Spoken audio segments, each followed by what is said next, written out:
Muy bien, pues son las 7:05. Mónica, empezamos. Ya está grabando, gracias. Muy buenos días a todos, compañeros. Es nuestra segunda parte del módulo de control de constitucionalidad y convencionalidad en materia electoral. Espero, sí, sin duda, acabamos hoy con calma. Yo creo que nos va a sobrar tiempo para poder hacer algunos comentarios generales respecto de los casos que se han resuelto en el tribunal. Pero bueno, les doy la bienvenida a todos. Alejandra, Alejandra Huerta, Daniel Díaz, Daniela Limas, nuestro compañero Guadalupe Roberto, no me equivoco, sí, ¿verdad? Eduardo Segura, Ingrid Verónica Olayo, Jesús Antonio Cervantes, Jorge Delgado, Carla Mezzotnali, Leila Martínez, Leticia Valera, Gonzalo y Armando Canché, Manuel Calvillo, Octavio Anguiano, Pablo Alberto Barrientos, Raúl Pablo Moreno y bueno, Víctor Manuel Castrejón. Seguramente un par de compañeros más creo que por ahí se podrían estar conectando. Buenos días, compañeros. Es viernes 3 de febrero. Vamos a seguirle dando seguimiento a este tema del control de constitucionalidad y convencionalidad en materia electoral. Desde luego, ya hemos visto algunos puntos torales del control de la constitucionalidad. También, como hemos visto, cuestiones importantes de dónde deriva el tema del control de convencionalidad. Creo que conveníamos ayer en que después de la reforma de derechos humanos de 2011, de junio de 2011, y el establecimiento ya hoy en día en base constitucional de las facultades de las autoridades del país o del Estado mexicano, particularmente las jurisdiccionales, de interpretar las normas respecto de la Constitución, o más bien teniendo como base, como ley suprema, la Constitución, los tratados internacionales de derechos humanos, pues ya, digámoslo así, no deja atrás esa disputa, ¿no? De verticalidad, primero que nada del control de constitucionalidad que nos tenía la Corte, o que tenía la Corte, y habíamos anticipado que el tribunal, ante esa limitación de facultades que no se nos había dado de forma expresa, quizá, pero que, bueno, en un ánimo y legítimo motivo en una finalidad de que quedara claro para el justiciable, para los partidos políticos, ciudadanos, candidatos, de que el Tribunal Electoral tenía facultades para inaplicar normas por inconstitucionales. Creo que pues después, insisto, de las disputas jurisdiccionales que hubo en tema de jurisprudencia, no es sino hasta 2011 que se establece esta posibilidad. Bueno, ya se establece en la reforma de 2007 que sí el Tribunal Electoral tiene facultades para inaplicar leyes electorales, se establece el procedimiento de la contradicción de criterios y se sigue estableciendo el control de constitucionalidad de manera abstracta por la vía de la acción de inconstitucionalidad. Debo decirles una cosa muy importante en este control y que desde luego es un punto que no quiero que se nos escape. Y no se trata aquí insisto, de contrapuntear ni decir qué tribunal tiene más jerarquía. No hay discusión alguna respecto de que el máximo tribunal constitucional de este país pues es la Suprema Corte de Justicia de la Nación, no hay duda en ese sentido. Y no hay duda de que la jurisprudencia que emita respecto, ahora sí específicamente, de control de constitucionalidad en materia abstracta, pues no hay duda que es obligatorio para las salas del tribunal, incluida la sala superior. Las tesis entonces que se emiten en revisión de constitucionalidad de leyes electorales, que han sido no pocas, estaba yo haciendo el recuento ayer, pero han sido más de 300 y pico de acciones de inconstitucionalidad de distintas leyes electorales, incluida la federal, pues generan interpretación constitucional respecto del sistema electoral de nuestro país, tanto local como federal. Ahora bien, aquellas disposiciones, como pasa en toda la jurisprudencia, que son aplicables o que derivan de la aplicación de una norma con ámbito de aplicación local o estatal, pero pueden ser aplicables a otras legislaciones estatal o incluso la federal si es que tratan asuntos similares respecto de textos similares, pues desde luego, insisto, la jurisprudencia de la Suprema Corte de Justicia tendrá que ser acatada y obligatoriamente aplicada. Entonces, ese es un tema muy importante. Sin embargo, es cierto que en el ánimo del control concreto de la constitucionalidad, pues puede existir diversos parámetros de interpretación, contexto del caso concreto, particularmente el contexto del caso concreto, quiere decir no tan solo el contexto es la ley, sino la aplicación que se le quiso dar por un órgano legislativo. Les voy a decir en términos recurrentes, por ejemplo, en materia de representación proporcional, compañeros. La asignación de diputados, de regidores, de representación proporcional en materia electoral es prácticamente un régimen distinto para cada estado. Y al analizar los regímenes de cada estado, el tribunal y también la Suprema Corte, desde luego en vía abstracta, pero más que nada el tribunal vía concreta, ha podido observar, más bien, ha interpretado muchas cosas que no difieren de las tesis de jurisprudencia que se han, más bien diría, no difieren. Sin embargo, es cierto que a veces la jurisprudencia que se da en términos abstractos no es suficiente para identificar un problema que se da en el caso concreto. Por decirles algo, fundamentalmente uno de los puntos a debate siempre es lo que se debe considerar como concepto de votación válida emitida, ¿no? Cada uno de los sistemas locales del país busca la manera de que la votación válida efectiva pues sea distinto del concepto tradicional, digamos, o federal de concepto de votación válida emitida, que es los votos válidos, más los votos para candidatos no registrados, para partidos. En fin, el tema no es entrar en ese concepto como tal, sino quiere decir que en la aplicación que los órganos electorales hacen normalmente de las fórmulas de aplicación, encuentran una vía para, pues, no sé cómo decirles, eh, pues para tratar de encontrar soluciones más que sean más acordes o más a gusto de los partidos políticos. Yo les digo de antemano que ninguna solución que se tome en ese sentido va a estar acorde a la voluntad de los partidos políticos, porque usualmente, si no todos los partidos políticos, por lo menos 3 o 4 partidos políticos, aquellos que se quedaron en la tablita de recibir diputados y no los recibieron, o recibieron el número de diputados que no creían que le correspondía, impugnan todos la asignación de diputados de RP con distintas interpretaciones al caso concreto. Y a veces, insisto, la interpretación que hizo la norma respecto de la validez de la norma constitucional local que se estaba ventilando, pues no es exactamente aplicable o no riñe ese concepto o no alcanza ese concepto para poder verificar si el acto de aplicación se da de manera constitucional o legal respecto al sistema. Aquí lo que ha dicho la Corte, por decirles algo, una no peculiaridad, pero sí es digamos, es una característica de nuestro sistema electoral federal que ha generado muchos problemas, porque les vuelvo a decir, pareciera ser que cada sistema no tan solo es distinto, sino que a veces es distinto, es opuesto, intervienen elementos en muchas ocasiones que tratan de beneficiar a los partidos políticos que menos votos tuvieron.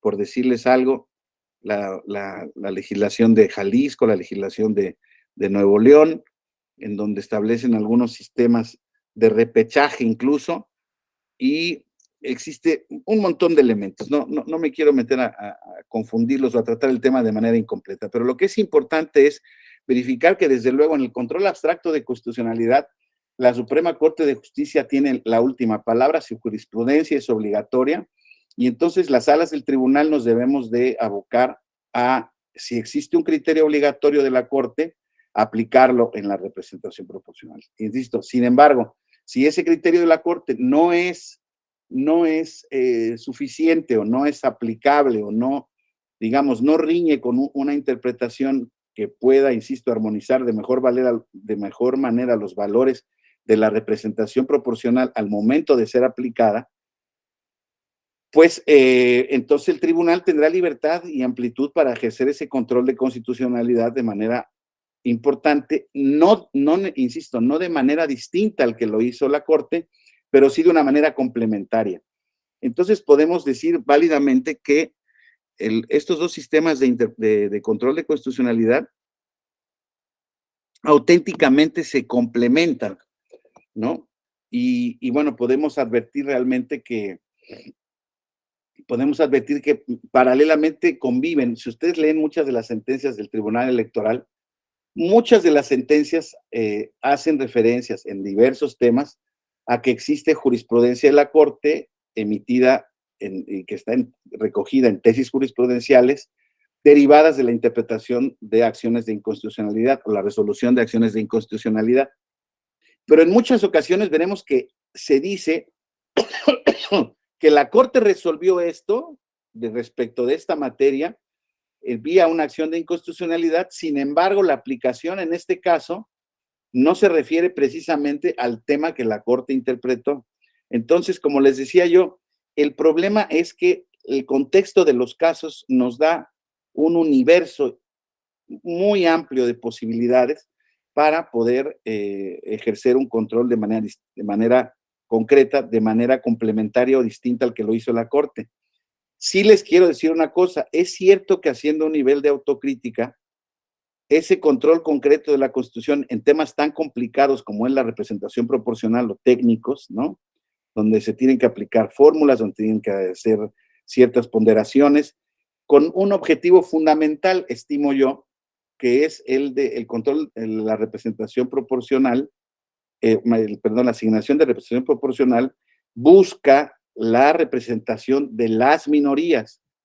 Es curioso, pero la representación proporcional incluso busca limitar, mediante las cláusulas de gobernabilidad que están previstas en la Constitución, que los partidos estén no tan solo sobre representados, que son aquellos que normalmente tienen la mayoría de votos, tienen un límite a la representación, más 8 puntos porcentuales de su votación, traducidos en escaños, o subrepresentados, menos 8 puntos de su votación, traducidos en escaños.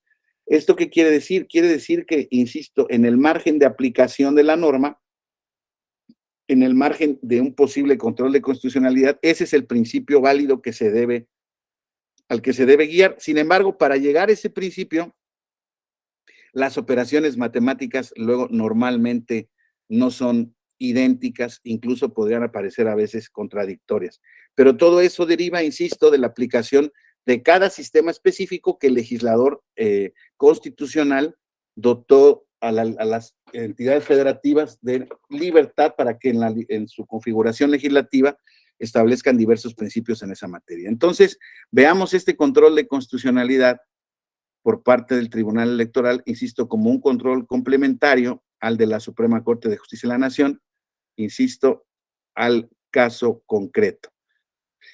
Ahora bien, en esta sesión lo que pretendo ya desmenuzar de alguna manera es cómo ejerce el control de constitucionalidad en materia electoral el tribunal y cómo ha ejercido el control de convencionalidad en casos concretos, ¿no? Entonces, vamos a la segunda lámina, por favor. Mónica, gracias. Ya veíamos ayer, la reforma de 1996 establece estos artículos 41 y 99 constitucionales, ya se crea un sistema de medios de impugnación para garantizar que todos los actos y resoluciones en materia electoral garanticen la constitucionalidad y legalidad de los mismos.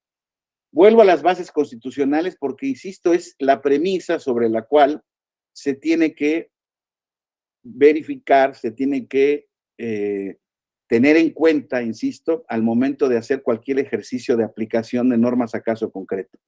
Por parte del tribunal, fíjense cómo ya existen ahí dos principios involucrados en el sistema de medios de impugnación como objetivo a garantizar. Esto quiere decir que los actos y resoluciones en la materia electoral garanticen la constitucionalidad y legalidad de los mismos. Pues ya veremos ahora que de la Constitución y en términos de la interpretación de estos artículos 41, 99, 35, 36, 38 constitucionales, se pueden derivar diversos principios, ¿no? Incluso del artículo 31, 31 de la Constitución, ¿no? Donde se establecen las bases para que considerar a nuestro Estado como un sistema democrático, representativo y federal, y bajo esos principios, pues desde luego, como veíamos en el tema del análisis de los derechos consagrados en la Carta, en la Convención Universal de los Derechos Humanos, en la Carta Democrática Americana, se establece que el sistema democrático es una de las condiciones básicas o precondiciones básicas para el ejercicio de los derechos humanos. Esto es un sistema democrático como producto de una voluntad popular derivada de procesos electorales que están regidos por la universalidad y secrecía del sufragio, digámoslo así, e igualdad del sufragio, ¿no? Estos tres principios que derivan ya, insisto, en verdaderas normas y pautas interpretativas para ver qué es lo que significa tanto el control de nuestra Constitución como de las normas derivadas del mismo. Entonces, en este sistema de medios de impugnación existen un catálogo importante de juicios. Creo que esta norma lo que hizo al responder, esta norma en esencia, desde luego se ha ido modificando respecto de criterios de posibilidad de ampliación de las vías, desde las vías establecidas en la ley, a raíz de las distintas reformas constitucionales, pero que responden, como veíamos ayer, realmente a interpretaciones constitucionales que en la jurisprudencia el tribunal ha ido emitiendo, ensanchando normalmente las vías de procedencia de tales medios. Pero desde que nacen los medios impugnativos que vamos a ver ahora, desde que nacen con una, pues digamos, nacen con una finalidad particular de control de constitucionalidad de los actos y resoluciones. Les digo, hoy en día pareciera ser que a toro pasado, pues ya no hay duda de cómo se debe de interpretar. Recién salidos del horno, pues les digo, los operadores no teníamos tan claro cómo lo deberíamos de interpretar. Entonces, vamos a ver que primero que nada me quiero referir hay más medios de impugnación. Me quiero referir particularmente a los medios impugnativos en los que podemos ver claramente su vocación de control de constitucionalidad, ¿no? De medios de control de la constitucionalidad. Empezando por el juicio de inconformidad. El juicio de inconformidad, como ustedes ya seguramente deben de saber, es el juicio que está establecido en la ley de medios para poder impugnar los resultados de las elecciones constitucionales. Aquí hablamos de un juicio de inconformidad que se refiere particularmente a las normas, a las elecciones federales, el que está regulado en los medios, la ley de medios de impugnación. Sin embargo, debo referirles que en todas las legislaciones estatales existe un medio impugnativo similar, prácticamente en todas se llama de la misma manera el juicio de inconformidad. Y el juicio de inconformidad que está regulado del artículo del 49 al 60 de la Ley General del Sistema de Medios, fíjense, dice el artículo 49 respecto de su procedencia.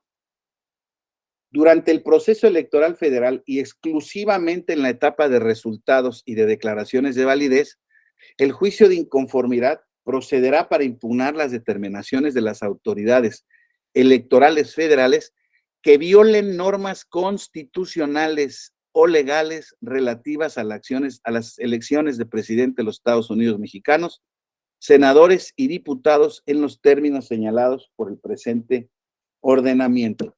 Vamos a ver que mediante otro juicio, el juicio de revisión constitucional electoral, será un medio también para conocer que las autoridades de los tribunales locales, las autoridades administrativas locales, también se den en respeto de las normas constitucionales o legales que existen en las elecciones locales. Entonces, fíjense cómo el análisis del artículo, digamos, que funda la procedencia y la competencia del tribunal para resolver los resultados de las elecciones, habla específicamente, ¿no?, de que las determinaciones de las autoridades electorales federales en materia electoral no violen normas constitucionales o legales relativas a las elecciones de presidente de los Estados Unidos mexicanos, senadores y diputados.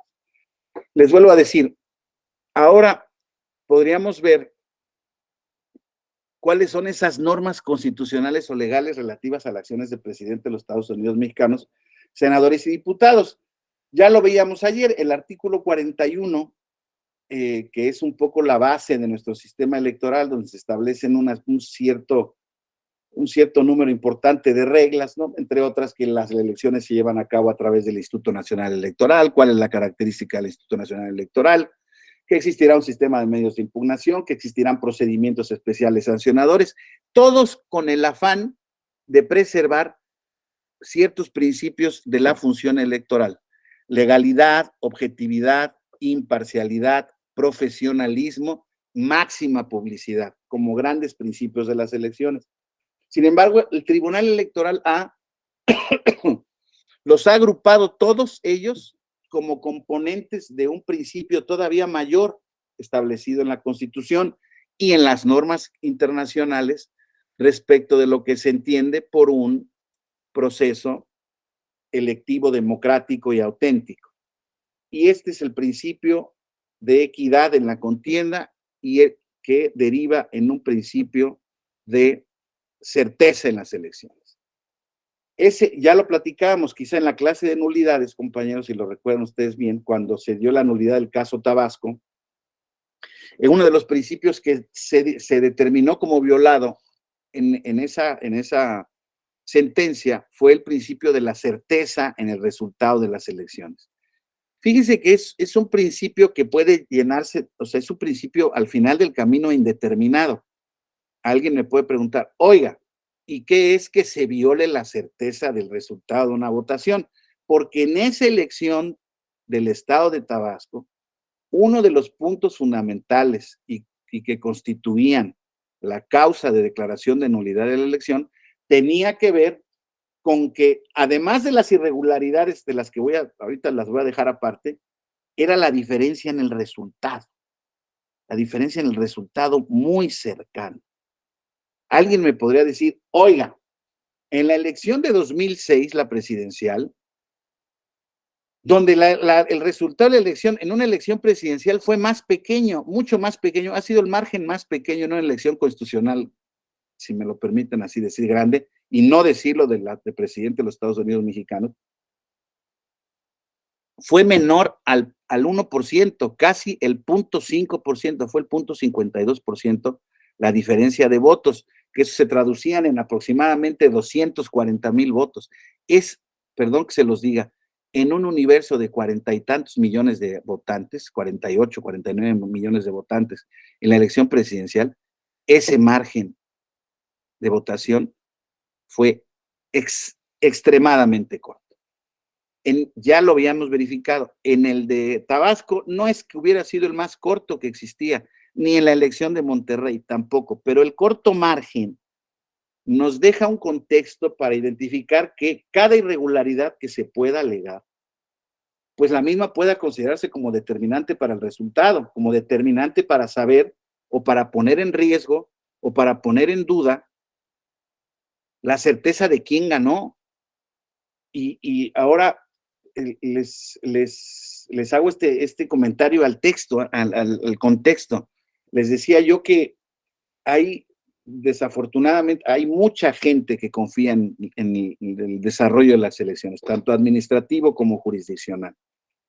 Pero hay mucha gente también que, perteneciente a una visión política, a una ideología política respetable y legítima, no da crédito, insisto, ¿no? A estos dos temas particulares, ¿no? Que es que en esa elección no hubo fraude, ¿no? Para esto. Y es tan pequeño el margen, compañeros, que podríamos decir, pues había muy poco margen para que hubiera irregularidades en esa elección, en la elección presidencial.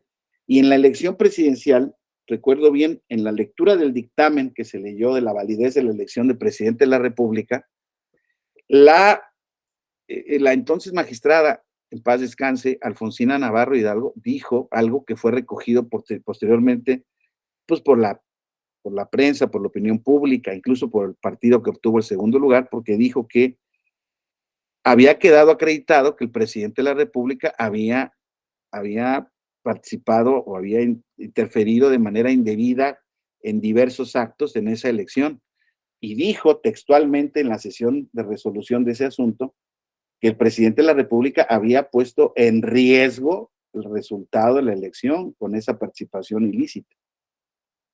Alguien me puede decir, oiga, pues refiriéndonos a esto que nos platicó de Tabasco y a las argumentaciones del tribunal y visto la referencia del resultado pequeña, ¿no podía haberse decretado la nulidad de ese procedimiento, de ese proceso electoral de presidente de la República?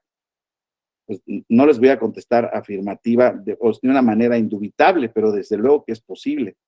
O sea, hubo un contexto de algunas violaciones acreditadas en donde, en donde podía haberse interpretado en algún sentido de que el contexto del resultado pequeño, o la diferencia tan pequeña, pues no nos podía permitir generar la certeza de que el proceso fue realmente legítimo y auténtico.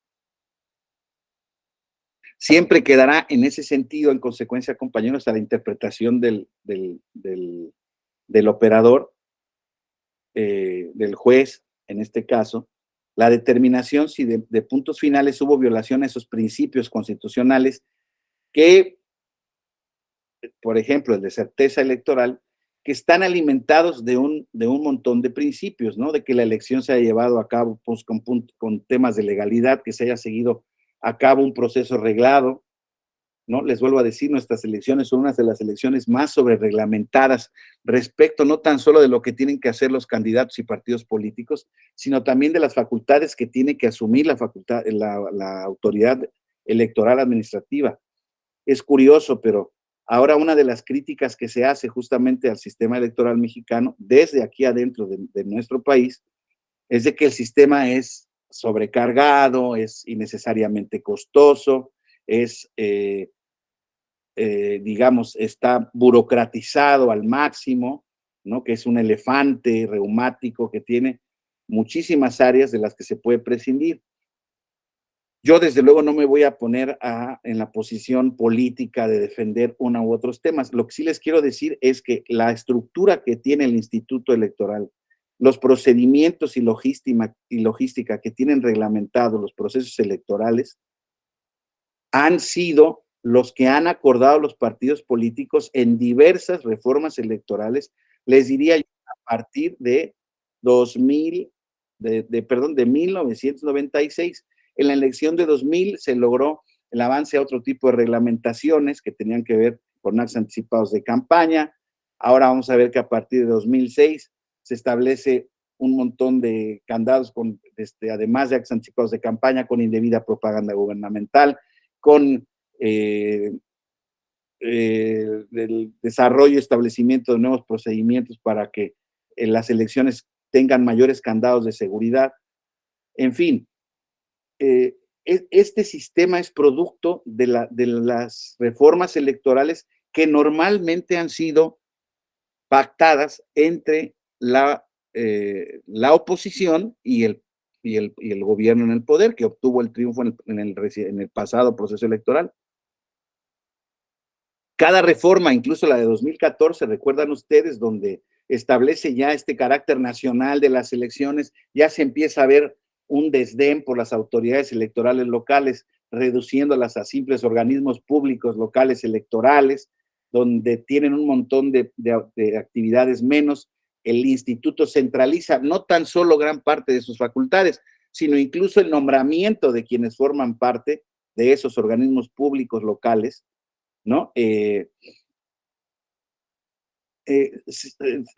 Grandes reformas, o sea, son grandes reformas que establecen un nuevo sistema, insisto, sí, más complejo. Se dice, no las he contado yo realmente, se los confieso que no he llegado a ese grado de especificidad, pero se dice que con la reforma de 2013 le fueron asumidas o le fueron otorgadas o les fueron dadas al Instituto Nacional Electoral 75 facultades nuevas que no tenía antes de la reforma. No recuerdo tanto, pero tienen que ser relacionadas con el tema de los comicios locales, ¿no? Entonces, se creó además una unidad de vinculación con los organismos públicos electorales locales, pues que genera una comunicación indispensable para la realización de las elecciones. Ustedes saben que cuando hay elecciones concurrentes entre las elecciones federales y las locales, pues realmente quien se encarga, ya además del establecimiento de la casilla única, es prácticamente ya una realidad, y lo será en el proceso electoral de 2024, si esto no cambia la semana que viene, eh, eh, pues es el Instituto Electoral el que de alguna manera se hace cargo en términos más generales de la logística de la elección, porque es el que tiene el personal, porque es el que tiene digamos, la experiencia profesional. Uno de los temas que verdaderamente está en el tema del ojo del huracán respecto de esta nueva reforma, estoy haciendo un pequeño paréntesis, pero es bien importante para que vean, porque en esa área de simplificar estructuras y procedimientos, se establece de un plumazo, compañeros, la eliminación de los 300 consejos distritales al momento de la elección. Y entonces se establece ya ahora a cargo de una sola persona, ¿no? En donde había antes 5 y además capacitadores electorales.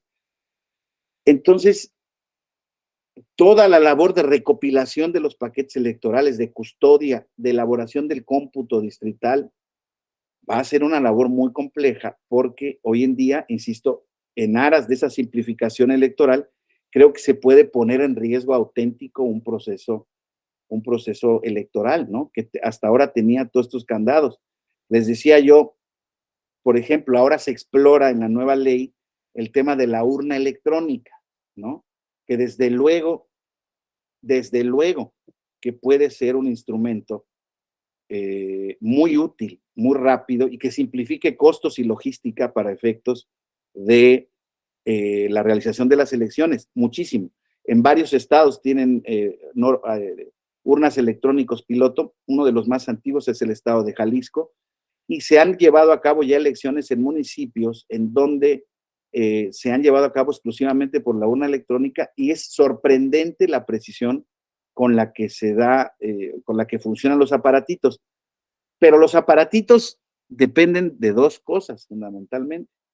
Primero que nada, de que funcionen perfectamente el día de la elección, normalmente no debería haber problema, pero también dependen de la transmisión de datos que a través de ellos se va a hacer vía electrónica y vía cobertura de Internet.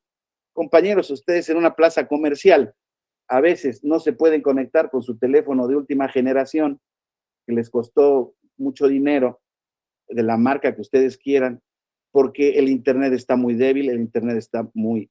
En las instituciones públicas, ustedes van a cualquier trámite administrativo y un Internet que está dado para toda un área hace que las computadoras pues, se la lenten todas porque no tenemos esa capacidad de banda ancha que pues se desearía o es necesario para tener este tipo de cuestiones. Entonces, yo les digo, ok, vámonos por la urna electrónica. ¿Ustedes creen que no se van a cuestionar los resultados de las elecciones con una electrónica si hay un resultado muy peleado?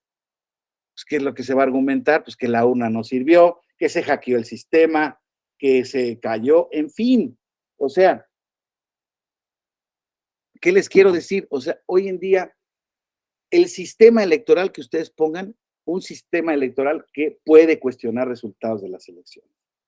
O sea, las elecciones siempre van a estar ahí y qué bueno que estén las reglas para poder ser impugnadas las elecciones. Qué bueno que se verifiquen la posibilidad de que si existen principios que se han violado en materia de certeza electoral, que los mismos puedan ser identificados. Yo no sé si ahora que la nueva legislación esté vigente y vamos a suponer que quede vigente para el proceso electoral, yo no sé si en un año y medio esto va a ser posible poderlo afinar de manera tal que con esa disminución de funcionarios profesionales, no vamos a tener la elección vía una urna electrónica, pero vamos a tener una elección con otro tipo de logísticas y reglas. Yo no sé si hoy en día pues estén dadas las condiciones para que auténticamente se verifique, después de haberse verificado elecciones con un nivel de regularidad tan cierto, ya les he platicado, elecciones todas tienen irregularidades, todas, por todos lados. Oiga, licenciado, es que no me diga que las elecciones son perfectas, nadie lo sostiene, nadie lo puede sostener. Un proceso electoral en ninguna parte del mundo es perfecto. Si no, pregúntenle a los americanos, si no, pregúntenle a los alemanes, si no, pregúntenle a los españoles y hasta a los japoneses. Todos tienen problemas en temas electorales. O sea, sin embargo, insisto, tenemos que verificar cuál es la magnitud, la prueba de esa irregularidad del vicio de los procesos electorales para verificar si se han vuelto si se han violentado los principios constitucionales de legalidad, etcétera, etcétera. Vuelvo a platicarles el caso de Monterrey, de la última elección municipal que se anuló allí. El caso fue emblemático porque, insisto, lo que se estaba ventilando ahí era una cosa que nunca se había alegado como causa de nulidad ante las salas regional, local del Estado, regional Monterrey y superior posteriormente.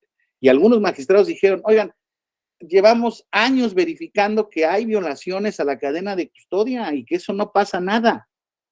Sí, pero en ese caso concreto, dijo la mayoría, a petición del partido político que pedía la nulidad, sí, pero es que en ese caso concreto, el número de paquetes que no se perdieron, el número de paquetes que no se custodiaron bien y el número de paquetes que no cumplió con esa cadena de custodia de la casilla al Consejo Distrital, hace también, insisto, vinculándolo con el resultado, hace que sea imposible saber si esos votos irregulares y esos paquetes mal cuidados realmente no tuvieron, son expresión de la voluntad ciudadana, ¿no?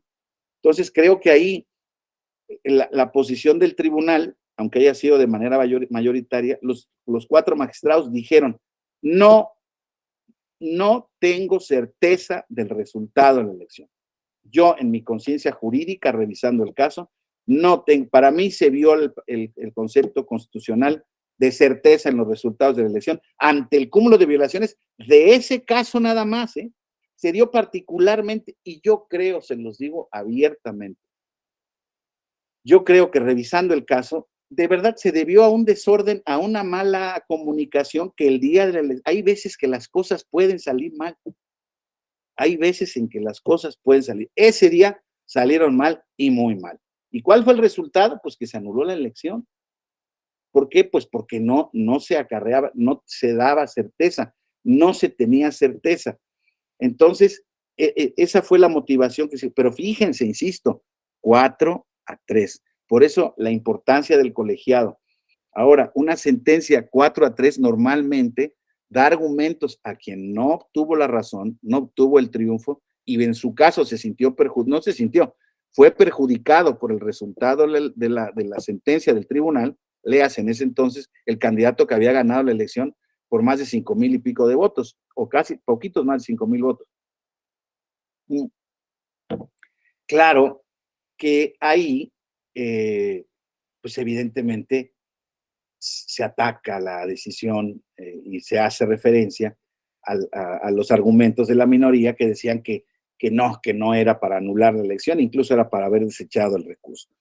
pero bueno, esos son problemas prácticos ya de la interacción de un colegiado. Lo importante es que al final del camino, la determinación que se toma es una determinación, insisto, que va controlando la constitucionalidad, verificando la constitucionalidad de los distintos elementos que han sido puestos bajo contraste en el medio impugnativo, en el proceso que se siga en ese sentido. Entonces, el juicio de inconformidad, como les decía yo, es el medio jurídico por el que el tribunal, ante una denuncia de nulidad de votación recibida en casilla, nulidad de elección, pone a prueba la legalidad del acto electoral de las elecciones, ¿no? Y eso se hace bajo la óptica de un control constitucional, ¿no? Digámoslo así, creo que en la Constitución se agotan prácticamente todas las posibilidades, aunque desde luego existen normas convencionales que nos refieren también que los sistemas democráticos son los que darán vigencia al Estado de Derecho, etcétera, etcétera, etcétera. Creo que los conceptos establecidos en la Constitución bastan para acudir a estos conceptos ya determinados de cuáles son los principios que en México se establecen como violatorios o garantes de la legalidad y la certeza, constitucionalidad, legalidad y certeza de las elecciones. Entonces, eso se hace conforme o respecto del juicio de inconformidad, compañeros. Luego tenemos un segundo punto que también un recurso, no, todavía la siguiente, la anterior, por favor, Mónica, porque vamos ahí con el recurso de reconsideración. Aquí tenemos que asistir al artículo 61. Perdón, aquí está. El artículo 61 de la Ley de Medios, que ustedes saben que el 41 nos refiere a la Ley de Medios. Fíjense, el recurso de reconsideración solo procederá para impugnar las sentencias de fondo dictadas en las salas regionales en los casos siguientes. Voy a omitir el primero para que no nos hagamos bolas y sobre todo para ser más gráfico. Pero quien tenga la ley ahí a la mano o el artículo, verá que tiene que ver con las sentencias federales que se hayan dictado en juicios de inconformidad de diputados federales y senadores. Pero dice el inciso B, en los demás medios de impugnación de la competencia de las salas regionales, el recurso de reconsideración será procedente para impugnar las sentencias de fondo dictados cuando hayan determinado la no aplicación de una ley por considerarla contraria a la Constitución. Entonces, fíjense, ya que este recurso le está dando a las salas regionales la posibilidad de hacer el control de constitucionalidad distinto, perdón, concreto, ¿no? No hay duda de que ya se podía, la Constitución lo establecía. Este es el medio para que en su caso se puedan controvertir las decisiones que hayan tomado las salas regionales cuando hayan determinado no aplicar una ley electoral por considerarla contraria a la Constitución. Recuerdan ustedes ayer que habíamos visto pues que esa facultad ya estaba, digamos, solamente se ha hecho vigente. Esta reforma entró en 2008, ¿no? Cuando ya tenemos, insisto, se acaba la guerra de jurisdicciones y entra en plenitud el reconocimiento de la jurisdicción electoral como la de un tribunal constitucional. Y se dice, como uno de los presupuestos para el recurso de reconsideración, es que entre otras cosas, que la sala regional del tribunal haya resuelto la no aplicación de una ley en materia electoral por estimarla contraria a la Constitución política de los Estados Unidos mexicanos. Además, se establece la obligación para la sala regional en esos casos de notificar a la Suprema Corte de Justicia de la Nación para que vaya habiendo un control de lo que se está determinando como inaplicación inconstitucional en su caso para poder verificar si existe alguna contradicción de criterios, etcétera, etcétera. Entonces vemos este otro medio de impugnación que tiene que ver con control de la constitucionalidad, aquí particularmente el que ejercen las salas regionales en el conocimiento de los medios de impugnación que están sujetos a ellos. Les voy a poner un ejemplo muy claro de lo que, por ejemplo, puede ser objeto de reconsideración o cómo se da este juego de jurisdicciones. Hubo en el proceso electoral de 2012 de Jalisco, donde todavía tenía yo la fortuna de ser magistrado electoral en la Sala Regional Guadalajara, se llevó a cabo, se elevó aquí un caso de que había muchas, lo que se llamaba afiliaciones masivas a un partido político. Llegaban cúmulos de juicios de la ciudadanía pidiendo que el partido los afiliara para que pudieran participar en procesos selectivos, y el partido había hecho caso omiso a su petición, ¿sí? Y entonces lo que se basaba, el partido decía que no tenía obligación de contestarles, ¿no? Porque sus estatutos no establecían la obligación de contestar en determinado tiempo. Claro, esto fue ya en el mes de diciembre, cuando empezaba ya el proceso electoral fuerte. Recuerden ustedes que siempre los procesos electorales empiezan en septiembre, octubre, noviembre, depende del estado. Particularmente en Jalisco empiezan en octubre, muy parecidos al federal. Y entonces empieza a haber este movimiento ya de estructuras, etcétera, etcétera, para generar sus estrategias político-electorales de cara a la elección, y empiezan con el procedimiento de selección de candidatos. En ese partido entonces existía una afiliación muy, muy, muy pequeña en el estado, cuando era un partido político que en ese entonces ostentaba el poder.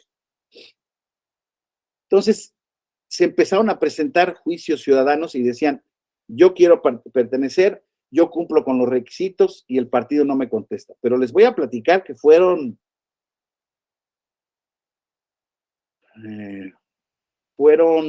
aproximadamente como 18,000 juicios ciudadanos.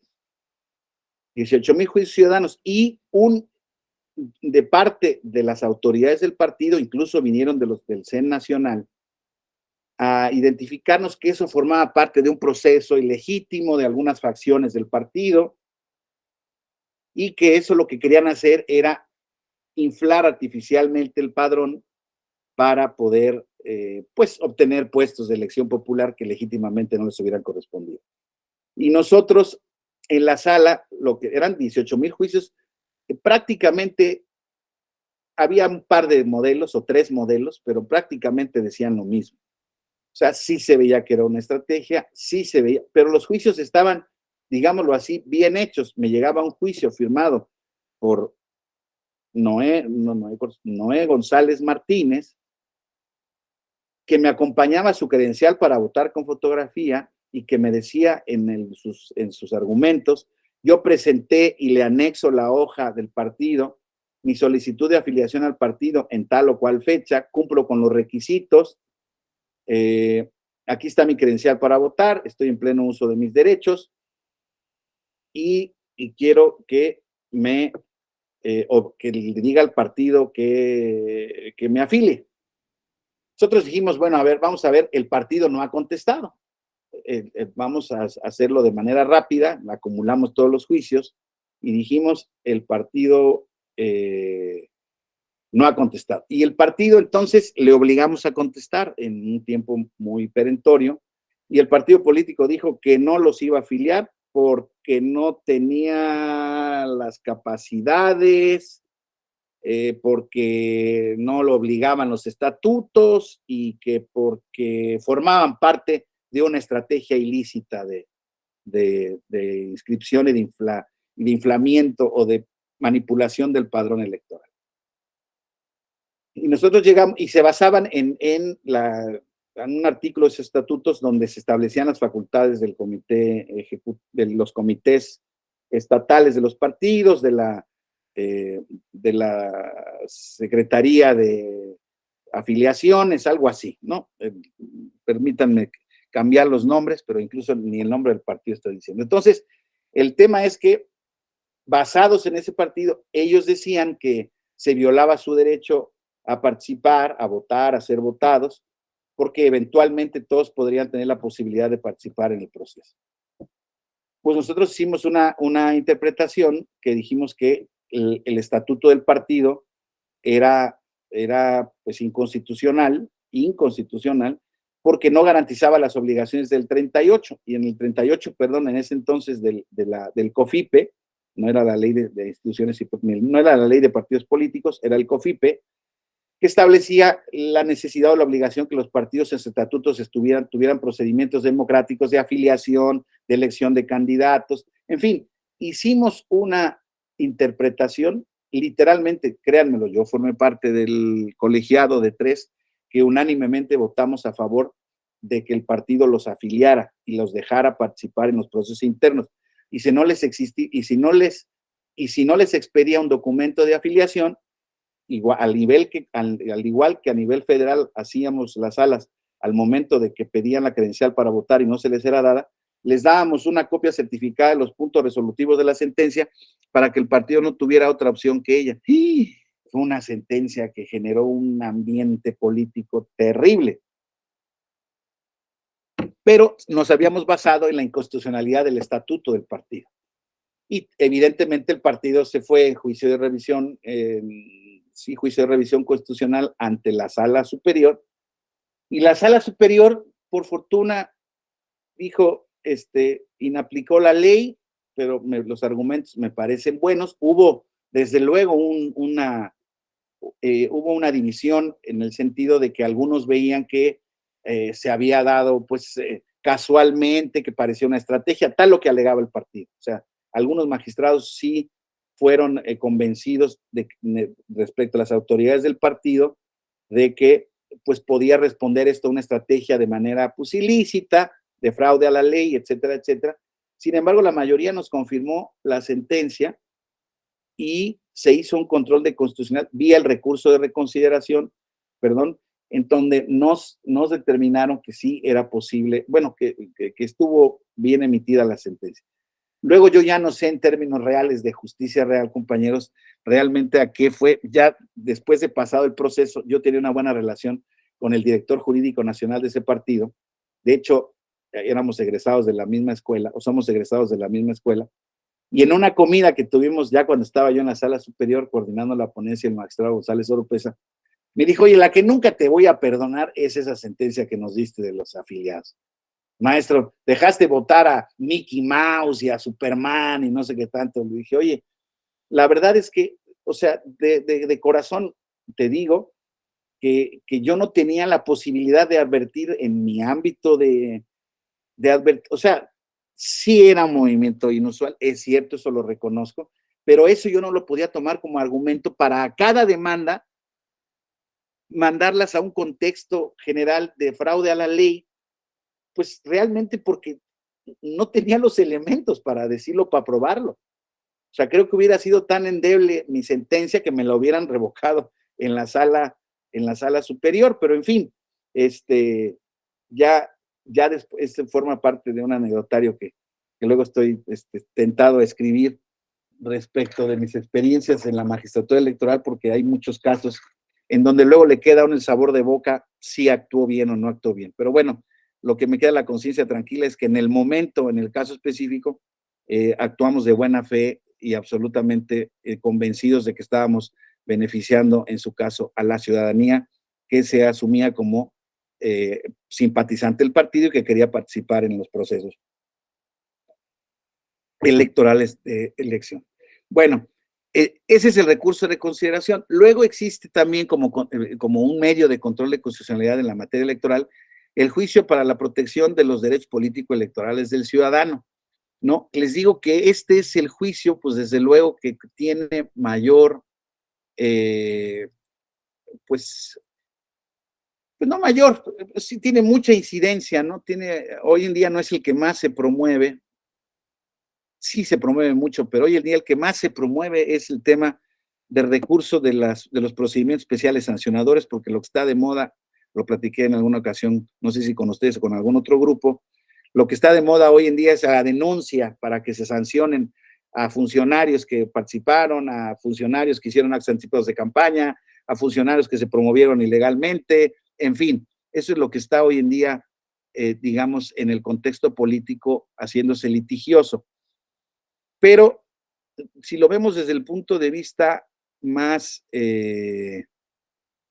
pues, más purista, más gráfico, el juicio para la protección de los derechos políticos electorales del ciudadano, pues es el juicio constitucional por excelencia, o debiera ser, ¿no? Fíjense, dice el artículo 79, el juicio para la protección de los derechos político-electorales, perdón, solo procederá cuando el ciudadano por sí mismo y en forma individual o a través de sus representantes legales haga valer presuntas violaciones a sus derechos de votar y ser votados en las elecciones populares, de asociarse individual y libremente para tomar parte en forma pacífica en los asuntos políticos y de afiliarse libre e individualmente a los partidos políticos. Fíjense, era lo que estábamos tutelando en el anterior juicio que les platicaba yo. En el supuesto previsto en el inciso E del párrafo del siguiente artículo, para el caso de organizaciones indígenas, es para quien ostente la representación legítima, es un tema de procedencia. Pero bueno, lo importante es, se establecen en el artículo 80, compañeros, creo que es uno de los puntos, pues que este nuevo plan B, en este aspecto, creo que sí trae unos avances importantes. Ya no nos establece un catálogo de procedencias, fíjense cómo, y así nace el juicio ciudadano, y por eso les digo que el juicio ciudadano nace por un lado muy protector, pero por otro lado muy limitado. Fue a través de la interpretación de la jurisprudencia, perdón, de la constitucionalidad, de la convencionalidad, ya veremos ahora en qué casos, en las que el tribunal tuvo que ir ampliando la jurisdicción de estos casos que estaban pues muy restringidos para el acceso a la jurisdicción por parte de los ciudadanos. Bueno, habiendo cumplido con los requisitos trámites correspondientes, no hubiera obtenido oportunamente el documento respectivo, la credencial para ejercer el voto. Habiendo oportunamente obtenido su credencial, no aparezca en la lista nominal de electores. Desde luego que son supuestos de protección de los derechos políticos electorales. Si no tengo mi credencial, no puedo votar. Si no estoy en la lista nominal, no puedo votar. Considero haber indebidamente excluido de la lista nominal de electores, me sacaron, cuestión que me pasó a mí en un proceso electoral, de repente no aparecí en la lista nominal de electores y en la casa del herrero Asadón de Palo no tuve el tiempo para poder impugnar eso y no pude votar. Pero bueno, es algo de lo que no me siento orgulloso, pero sí es algo que me pasó. Luego, considere que se violó su derecho político electoral de ser votado cuando, habiendo sido propuesto por un partido político, le sea negado indebidamente su registro como candidato a un cargo de elección popular. Dicen los procesos electorales federales y también el partido político interpuso recurso de revisión o apelación según corresponda por la negativa del mismo registro del Consejo del Instituto, etcétera. Luego, habiéndose asociado con otros ciudadanos para tomar parte en forma pacífica en asuntos conforme a las leyes aplicables, consideren que se les negó indebidamente su registro como partido o agrupación política. Considere que un acto o resolución de la autoridad es violatorio de cualquier otro de los derechos político-electorales a que se refiere el artículo anterior. Pues con este cajón, compañeros, ¿no? Con este vale. Luego, considere que los actos o resoluciones del partido político al que está afiliado violan algunos de sus derechos político-electorales. Lo anterior es aplicable a las personas precandidatas y candidatas a cargos de elección popular, aun cuando no estén afiliadas al partido señalado como responsable, y considere que se actualiza algún supuesto de violencia política contra las mujeres en razón de género, en términos de lo establecido en la Ley General de Acceso a las Mujeres a una Vida Libre de Violencia y en la Ley General de Instituciones y Procedimientos Electorales.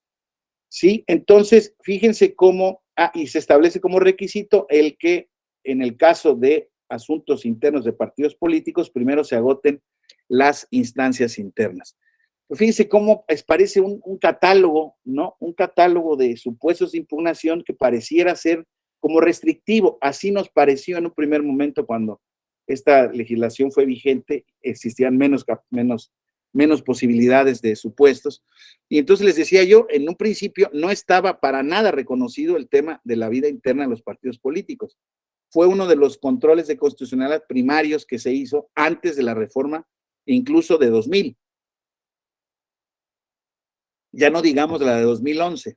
Ya veremos ahorita en qué casos. Pero entonces, yo les diría, la jurisprudencia del tribunal ha dicho que el juicio ciudadano procede respecto de cualquier violación de cualquier derecho político electoral. Dales el contenido que quieras, ven alegando el contenido, la vertiente que quieras.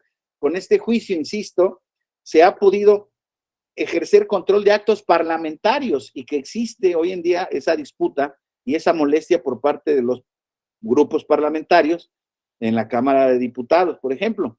Hoy en día, ustedes saben, por las noticias, y si no lo saben, yo se los platico, la convocatoria para la renovación de los consejeros del INE, estos 4 que salen en abril y que tendrán que ser renovados por 4, la convocatoria fue alegada, esa convocatoria fue alegada como violatoria del principio de paridad de género, de varias violaciones específicas que sean al procedimiento en el que se había emitido, porque se establecía que el Consejo Técnico de Evaluación le tenía que rendir informes previos a la Junta de Coordinación Política, cuando realmente no era el órgano para emitir la convocatoria ni para decidir sobre los nombramientos, sino que ese es el Pleno de la Cámara. Hubo varias irregularidades y entonces el tribunal echa atrás el asunto. Y entonces los diputados se enojaron muchísimo y dijeron que era esa resolución que estaba invadiendo la soberanía, la legitimidad del órgano parlamentario de la Cámara de Diputados que había establecido la convocatoria. Creo que incluso intentaron o promovieron una controversia constitucional en ese sentido por invasión de facultades. Fíjense, es bien gráfico este asunto, ¿no? Les decía yo, no sé si en esta sesión o en la sesión de nulidades, que al poder no le gusta ningún control. O sea, al poder no le gusta que le corrijan absolutamente nada. Y la tendencia de los tribunales, voy a hablar específicamente del Tribunal Electoral, es a meterse en todos los actos y resoluciones. Auténticamente los emita quien los emita. Está el otro tema que se dio en el caso del senador ahora Delgado Ranauro, donde en una legislatura anterior se enojó porque no lo habían metido a ninguna comisión por pertenecer a un grupo minoritario. Se fue y se quejó y dijimos que, bueno, el tribunal dijo que pues que no lo incluyeran en ninguna de las comisiones implicaba una violación a su derecho efectivo a ejercer su cargo. Oiga, pues no, ese es un asunto de temas, es un tema de corte parlamentario, para lo cual no está usted facultado. Ha habido iniciativas de leyes que están incluso vigentes ahora en la Cámara de Diputados, recientemente interpuestas por algunos diputados, donde dicen que el tribunal no podrá conocer de actos parlamentarios. Pues yo les digo desde mi perspectiva respecto a lo que ha sido la jurisprudencia interpretativa y de control constitucional del tribunal, la ley podrá decir misa, pero si lo que dispone la ley va en contra del desarrollo de un derecho político electoral de un ciudadano, el tribunal le va a entrar. Será muy difícil que queden actos sin tutela en estos tiempos. Y creo que esta es la parte más relevante del tema que estamos platicando. ¿Por qué? Porque hoy en día el tribunal ya no tiene tan solo la fuerza de la Constitución, que puede ser cuestionada en cuanto a su interpretación. Ah, no, es que tú te estás yendo de frente con la interpretación que estás dando del derecho político electoral de ser votado. Ya son electos diputados, ya déjalos que ellos se defiendan solitos. No, porque entonces no habría un medio de impugnación que hemos visto que la Convención Americana establece como obligatorio un remedio efectivo, y el juicio ciudadano sigue siendo efectivo porque no se agota cuando ya son electos ni cuando toman posesión del cargo. Hubo una etapa transitoria donde ahí se acababa según la jurisprudencia del tribunal, pero se acabó, pero muy pronto se superó ese criterio porque se dieron actos, insisto, de disminución de derechos político-electorales en su vertiente de función al cargo, de ejercicio del cargo, en donde se alegaban violaciones a ese derecho político, y el tribunal creo que debidamente ha intervenido en ello. Entonces, les digo, uno de los casos en donde más claro se ve que pues es un juicio de amparo político, si lo quieren ver así, ¿no? El juicio de la protección de los derechos políticos electorales del ciudadano es un amparo para los ciudadanos, es un juicio de protección de derechos fundamentales, pero que, es cierto, se ha valido de la interpretación del control de convencionalidad también en muchos casos, pero también se puede agotar desde el punto de vista de la interpretación constitucional y del control constitucional. Luego, la siguiente lámina, por favor, Mónica. Tenemos el tema del juicio de revisión constitucional electoral. Les decía yo que con la reforma de 99 donde no nos quedaba ninguna duda de que teníamos control de constitucionalidad, concreta por lo menos, era en el establecimiento de este juicio de revisión constitucional electoral, en cuyo artículo 86, fracción primera, nos establece una procedencia muy importante. Dice, el juicio de revisión constitucional electoral solo procederá para impugnar actos o resoluciones de las autoridades competentes de las entidades federativas para organizar y calificar los comicios locales o resolver las controversias que surjan durante los mismos, siempre y cuando se cumplan los requisitos y firmes. Inciso A, que sean definitivos y firmes. Inciso B, que violen algún precepto de la Constitución Política de los Estados Unidos Mexicanos. Pues tenía que decirlo. Yo creo que si no lo hubiera dicho no pasa nada, pero ya lo decíamos ayer, si las cosas que se entienden sin decirse se entienden mejor diciéndolas, mejor que lo digan. Pero así surgió el juicio, así empezó su reglamentación. Entonces, pues si yo puedo verificar si se viola algún precepto de la Constitución Política de los Estados Unidos Mexicanos, vía concreta, pues puede ser vía el análisis de la constitucionalidad de las leyes y actos en materia electoral. Luego dice también que la violación reclamada pueda ser determinante para el desarrollo del proceso electoral respectivo. Era como una especie de límite. No en todos los casos puedes revisarlas. La interpretación jurisprudencial del tribunal en salas regionales y en sala superior ha sido que prácticamente cualquier acto que se reclame vía revisión constitucional electoral, en el fondo se tendrá que revisar si este resulta determinante para el desarrollo del proceso electoral respectivo o el resultado final de las elecciones. Se ha llegado casi a la conclusión de que cualquier acto puede ser afectado o puede afectar esos dos aspectos. Algo muy importante en este juicio es que la reparación solicitada sea material y jurídicamente posible dentro de los plazos electorales. Esto, y se va en conjunción con esto, que la reparación solicitada sea factible antes de la fecha constitucional o legalmente fijada para la instalación de los órganos o la toma de posesión de los funcionarios electos. Y esto implica, además, que se hayan agotado los medios impugnativos internos del Estado para poder tener por agotado este principio. Aquí va vinculado este tema del principio de definitividad, del que hablábamos también en algún otro módulo, de las distintas etapas del proceso electoral, donde las mismas deben de quedar ciertas, indiscutidas y firmes para que puedan darse paso las siguientes. Aquí,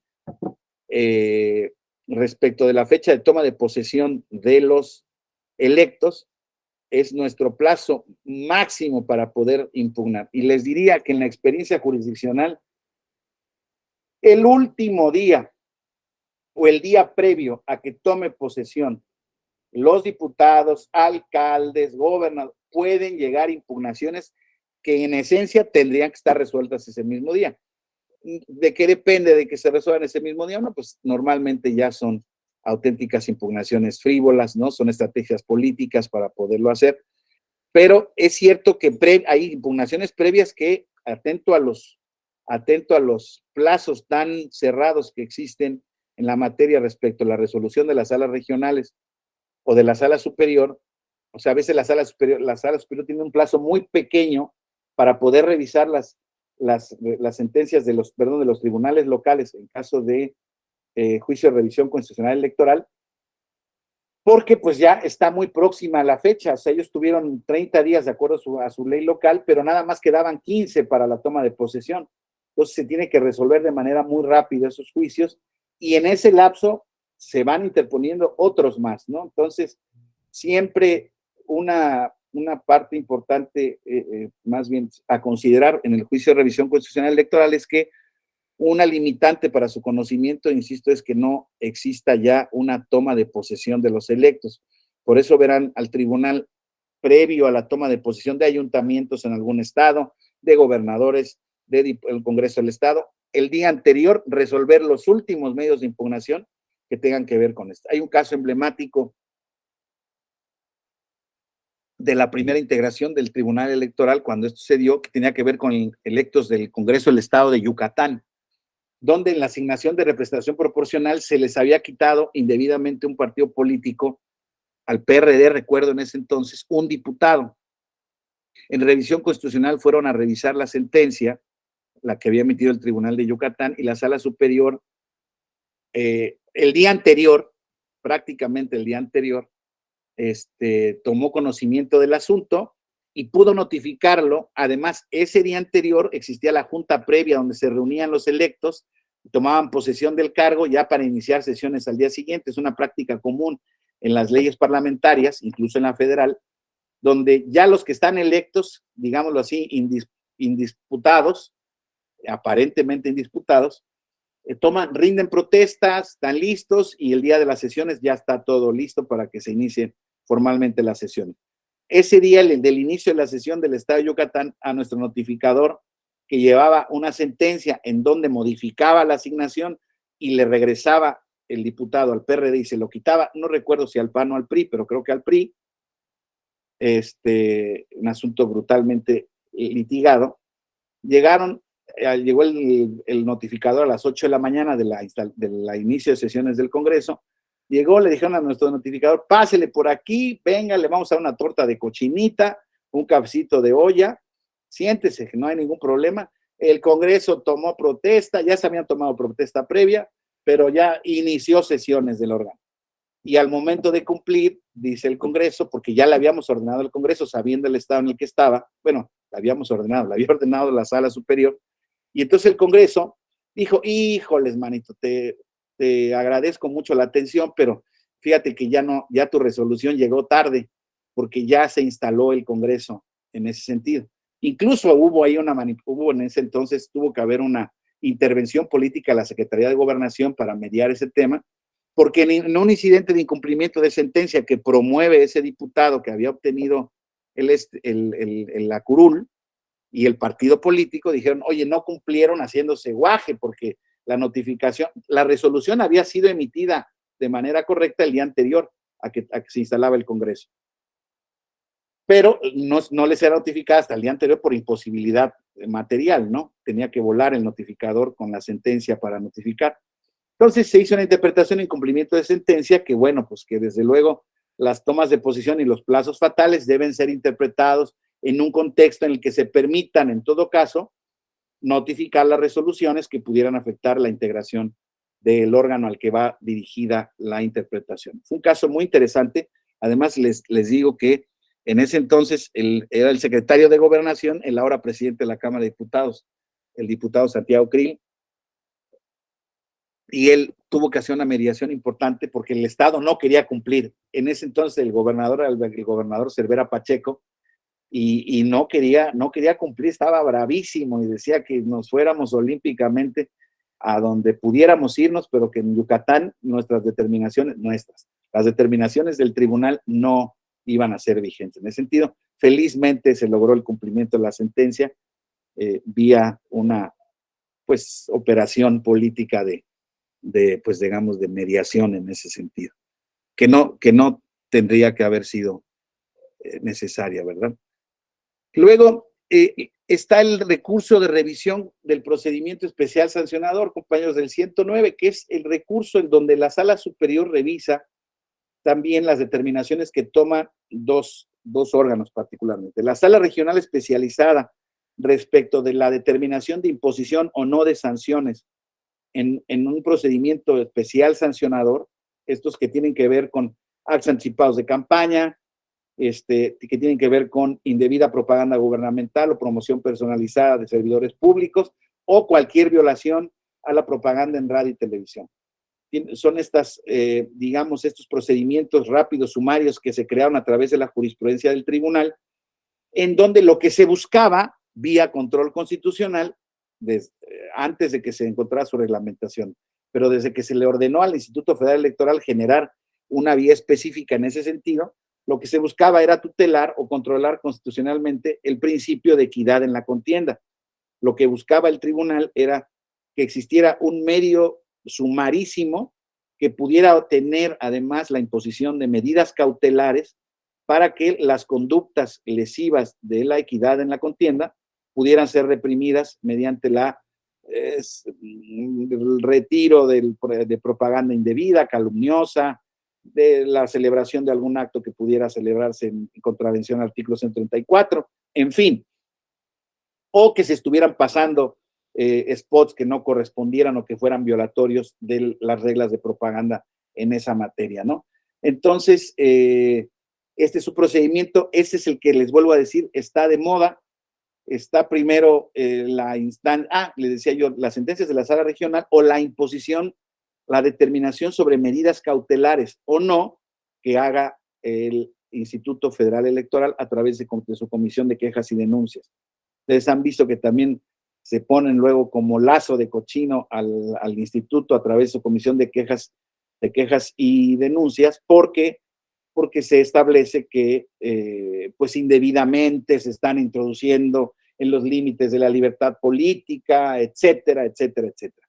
Y hoy en día están en curso, pues no tengo el número exacto, pero cientos de procedimientos alegando esa violación al principio de la equidad en la contienda respecto de diversos funcionarios públicos, dentro de los que destacan, ya saben ustedes, los precandidatos o aspirantes del partido en el poder, donde están de moda. Hay muchísimas. Ayer veía yo la relación de turnos en los expedientes del tribunal y relacionados con denuncias hacia tal canciller, hacia tal jefa de gobierno, hacia tal candidato a gobernador, en fin, todos los que están en la palestra política ahora respecto de los procesos electorales futuros, ¿no?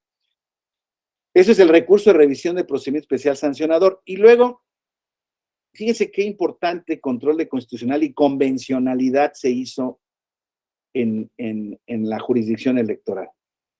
Fíjense que pasaba mucho, como les decía yo, que en cualquiera de los medios de impugnación que hemos revisado, existen requisitos de procedibilidad de los recursos, ¿no?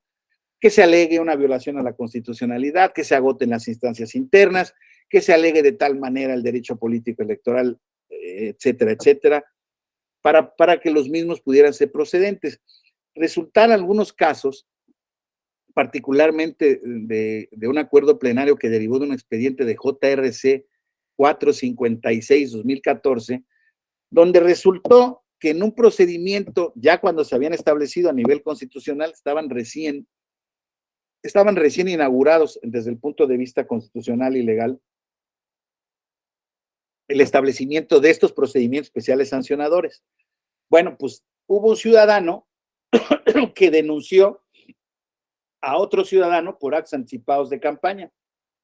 No me acuerdo en qué estado de la República. Y la determinación que dio el tribunal local en ese sentido fue decir, no existen los actos anticipados de campaña que tú estás diciendo. Sin embargo, él impugnó mediante un juicio de revisión constitucional electoral esa determinación. Primer problema que teníamos aquí o que tenía la sala superior en ese sentido es, oye, un ciudadano por sí mismo no puede interponer, eso no lo hemos visto porque no hemos visto los medios de impugnación de manera en específica, pero les digo que el juicio de revisión constitucional electoral están únicamente legitimados los partidos políticos y en su caso, las dirigencias de los partidos políticos para interponer el juicio. Se ha dicho que el candidato puede ir, pero puede ir en vía ciudadana. A lo que voy es, no se podía que un ciudadano viniera impugnando una determinación de una entidad federativa, de una autoridad de una entidad federativa relacionada al procedimiento de sanciones. No cabía en ningún medio. ¿Por qué? Porque no venía aduciendo una violación a su derecho a ser votado. Venía quejándose de que el tribunal indebidamente no había considerado los actos como actos anticipados de campaña y eso ponía en riesgo la equidad en el proceso. Entonces, hubo un debate hacia dentro de la sala superior y dijeron, ahí yo creo que de verdad, la creación de esta vía fue ya auténticamente el punto de partida para que la jurisdicción electoral hoy en día, les diría yo, prácticamente, sí hay muchos desechamientos, naturalmente, ¿no? Claro que se desechan muchos asuntos porque les falta un requisito de procedencia básico, ¿no? La temporalidad, la falta de firma, pues la ausencia de agravios, en fin. Hay muchos medios de impugnación que todavía se impugnan o se interponen o se promueven de manera pues indebida a todas luces, ¿no? Y deben de ser desechados. Pero por regla general, todos admiten una resolución de fondo. Y para eso se creó la vía del juicio electoral, que hoy en día es un tema que ya les adelantaba yo, es de los temas, creo yo, venturosos que se están introduciendo en la nueva reforma a la ley de medios de impugnación. La reforma que está ventilándose en la Cámara de Senadores, establece ya una vía general. Sigue habiendo el juicio de revisión constitucional electoral para distinguir el tema de lo local de lo federal, pero ya en términos generales, para cuestionar las elecciones, para cuestionar los derechos políticos electorales, para cuestionar las sanciones, existe un juicio electoral único, cuyos requisitos de procedencia serán muchísimo más básicos, que sea por escrito, que tenga la firma, que esté en tiempo, que haya agravios, que haya un principio de pruebas en el caso de que no se hayan podido obtener. Y eso creo que una respuesta legislativa, una vez más, a la actividad jurisdiccional de control de constitucionalidad, que en este caso, en el JRC 556-2014, dio origen a una jurisprudencia. El número se los debo, no lo puse, no sé por qué, pero es de 2014 la jurisprudencia, creo que era la 16-2014, pero se los confirmo. Dice, la falta de vía específica para impugnar un acto o resolución no puede suponer el negar el acceso a la tutela judicial efectiva prevista en el artículo 17 constitucional. Fíjese, había que acudir aquí al 25 de la Convención Interamericana de Derechos Humanos, pues sí se puede, pero ahí está el 17. El 17 de nuestra Constitución establece claramente, y lo recuerdan ustedes, ¿no? Es el principio de que todos los ciudadanos tienen derecho a que se les administre justicia, una justicia que se dice expedita, completa, ¿verdad?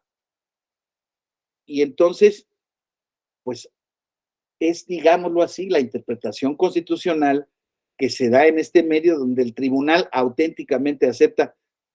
Tú me puedes venir impugnando lo que tú estimes que debes de impugnar, no te preocupes por la vía, no te preocupes si no existe un procedimiento específico en la ley, si no existe en la ley, yo no te puedo negar la tutela efectiva. Y hoy en día, los juicios electorales forman una parte muy importante del porcentaje de juicios que se presentan. No diría un porcentaje en específico, pero es muy común el juicio electoral, ¿no? ¿Por qué? Porque el juicio electoral ya es un procedimiento que respecto de el reglamento interno sobre la integración y de expedientes en el Tribunal Electoral, ya se establece que pues basta con que venga identificado y no importa el error en la vía, aunque lo digan, no lo deben de promover incluso como juicio electoral. Normalmente el tribunal se encarga de reencauzar la vía específica a aquellos casos en donde no cabe ningún medio impugnativo. La siguiente, por favor, pero fíjense qué padre, qué buena, creo yo, qué buena jurisprudencia esta y qué buena solución, respetando el artículo 17 constitucional, compañeros. Yo por eso digo que realmente en México el sistema jurídico está diseñado para que no existan normas de impunidad, aspectos, lagunas de impunidad. O sea, todo debe de ser posible de ser controlado constitucionalmente en la vía y en la vía en la que ustedes, en que sea la materia que se quiera reclamar. Pero, perdón. Pero la vigencia del 17 obliga a los tribunales a dar una respuesta, una sentencia a cualquier medio de impugnación que se presente prácticamente en cualquier materia. Fíjense cómo lo que sí les puedo decir es que esta jurisprudencia 1-2012, este juicio electoral toma en el 2014 ya su forma juicio electoral. Antes se llamaban los famosísimos asuntos generales. O sea, para que vean cómo, insisto, esto había sido también producto de la jurisprudencia y la práctica del tribunal, que se da hasta la jurisprudencia de 2012, dice, asunto general, las salas del tribunal electoral del Poder Judicial de la Federación están facultadas para formar expediente ante la improcedencia de un medio de impugnación específico. O sea, esas las dos jurisprudencias que acabamos de ver. La falta de vía específica para impugnar un acto de resolución no puede suponer el negar el acceso a la tutela judicial efectiva previsto en el 17. Y esta del asunto general, pues están, la siguiente, por favor, Mónica, están perfectamente identificadas con la norma constitucional prevista, ya lo veíamos en el artículo 17 y 41 de la Constitución, que establece que el sistema de medios de impugnación pues estará para resolver, para dar cauce a todos los actos y resoluciones en la materia electoral. Perdón. Y el artículo 25 de la Convención Interamericana sobre Derechos Humanos, que establece la previsión de que los estados parte tendrán recursos jurisdiccionales específicos para poder tutelar los derechos que de la convención se derivan y que ya hemos visto están contenidos en nuestros derechos político-electorales, de libertad de expresión, de acceso a la tutela judicial efectiva, en fin, ya se empieza a hacer aquí un control doble o un control de bloque de constitucionalidad. No tan solo la Constitución me lo permite o me lo obliga, sino también las normas convencionales, ¿no? Entonces, estas dos jurisprudencias creo que son como piedra de toque para saber, para ver cómo el tribunal ha interpretado y ha ejercido el control de constitucionalidad y convencionalidad. La siguiente, Mónica, por favor, que creo que van a tener que ser dos, para llegar a la jurisprudencia 14. 14. Bueno, ahora que se incorpore, les puedo decir que la jurisprudencia 14 de 2014 también dice, respecto ya de un complemento, uno más, Mónica, por favor. Exacto, uno más para adelante, por favor. Ahí está. Dice, medios de impugnación en materia electoral ante su falta de previsión en la normativa local, la autoridad electoral estatal o del Distrito Federal competente debe implementar un procedimiento idóneo. ¿Qué pasó en el caso que les platicaba yo del asunto que tuvimos en la Sala Regional Guadalajara en para el proceso de 2012? Ellos fueron primero al Tribunal Local Electoral, al Tribunal Electoral del Estado de Jalisco. Y el Tribunal Electoral del Estado de Jalisco, en su normativa, no tenía previsto un juicio para la protección de los derechos políticos electorales del ciudadano. Entonces, al no tener vía, el tribunal los desechó todos. Y fue cuando nosotros lo tomamos vía el juicio ciudadano, desde luego que venía bien alegado, pero con ese motivo y con otros de otros estados del país, pero fundamentalmente con este precedente que se dio, o sea, Jalisco no tenía una tutela específica para juicios político-electorales. Pues dice el tribunal, no, maestro, si tu tribunal o tu autoridad administrativa no tienes un procedimiento para proteger derechos, en cumplimiento al 25 de la Convención Interamericana y del 17 constitucional, si no hay previsión en nuestra normativa local, debe la autoridad electoral estatal o del Distrito Federal competente debe implementar un procedimiento idóneo. Entonces, compañeros, pues vemos cómo, pues insisto, se complementa, no tan solo a nivel federal, el tribunal puede conocer de todos los medios que se interpongan, aunque no tengan la vía correcta o aunque no tengan vía específica de impugnación. También tu autoridad local, en ejercicio de tu control constitucional y de convencionalidad, crea un instrumento competente para poder tutelar aquellos derechos que no tienen un medio de tutela en términos locales. De verdad que yo veo que es la siguiente jurisprudencia, por favor, Mónica, a llegar a la 16, 2014, es la siguiente lámina. Dice, como complemento de la jurisprudencia 14 que habíamos leído, la 16 dice, definitividad a garantía de recurso efectivo. Se surten mediante la implementación de una vía o medio de impugnación local por parte de la autoridad jurisdiccional estatal o del Distrito Federal. Es un complemento de lo que habíamos platicado y desde luego que da alcance y se puede advertir claramente un control específico de constitucionalidad y ya de convencionalidad. A ver, Mónica, si me ayudas, por favor, para la siguiente, las siguientes dos, porque luego viene la jurisprudencia 16, la que sigue, por favor, Mónica. Esa.